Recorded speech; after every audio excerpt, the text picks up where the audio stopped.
My name is Yael Acker. I'm born in Israel, in Tel Aviv. I moved in my 20s, I moved to Copenhagen. And a decade later, I moved to New York City. I'm here for 12 years. Kat Modiano, my artist name. Kat is always with the quotations, K-A-T. It's from Crazy Cat, crazy with K as well. And it's a comic strip, a cartoon, which I really, really admire, created by George Herriman from 1910s to 1940s when he passed. The main figure there, the main role is Cat, Crazy Cat. And there's many other creatures there, but Crazy Cat is the one I really identify with. And Modiano is my grandmother's maiden name. She had Italian heritage. I have many heroes who are not alive. They're like my spiritual mentors, I can say. Like Vladimir Horowitz, the pianist, like David Oistrakh, the violinist, like John Coltrane, the saxophonist, or Thelonious Monk, the pianist. There's a master flutist called Marcel Moïse, one of the French school flutists, and was a very big influence on me. Josephine Baker is one of my heroes as well. She was so courageous, you know, and such a feminist without saying any feminist word. She was just being it. There's many other, like Gertrude Stein, was a very big intellectual and poet, and a lesbian out of the closet in the times where people were not doing it. I love the Weimar Republic filmmakers, the ones I know, Joe May, Fritz Lang, Richard Oswald, and a few more. I'm just inspired by all these artists, and I'm also inspired by anything I see when I walk in the street and when I hear people talk, or a dream I have, or anything.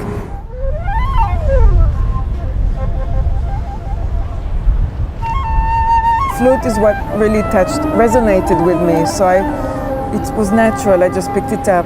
And so I've been practicing classical and studying classical, and then high school also for the arts with the flute and music.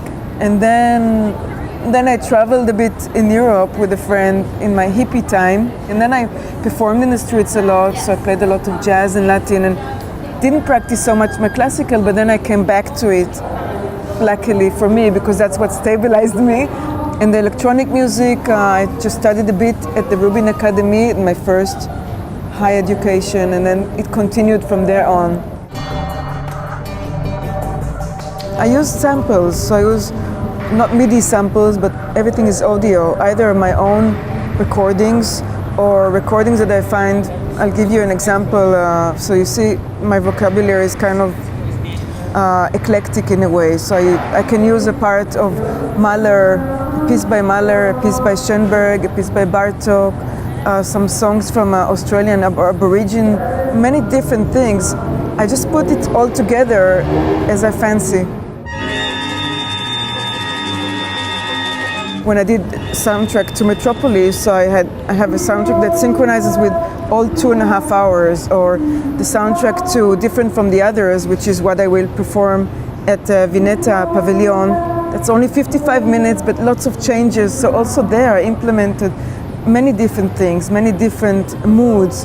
And when you work with the films like the Weimar era expressionistic films, I love working with those films because they have so much expression. Expressionistic films, lots of expression, and also really amazing narrative.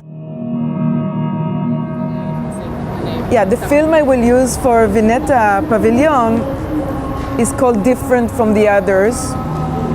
That's the English translation of the original German title. It was directed by Richard Oswald in 1919 in the Weimar Republic, and it was actually made in a very short period, very brief period of no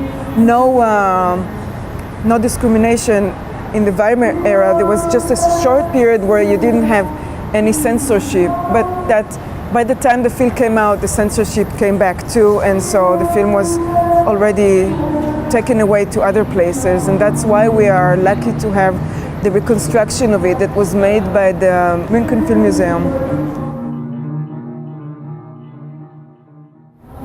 thinking both about Venice and about Berlin. So you can say that in a way both cities has been sinking or maybe are sinking. For example, Venice, they say, is sinking slowly. Berlin was sinking at some point, right, between the First World War, Second World War, and the Weimar era is also an incredible era of changes and transformations. So sinking is a way of transformation, and it's also going into something like a subconscious and into the unknown and into the depth of the waters where it's really dark and unknown. So it's both tragic in a way, but you can see it as something really fascinating. It's like I said, a transformation into another kind of existence.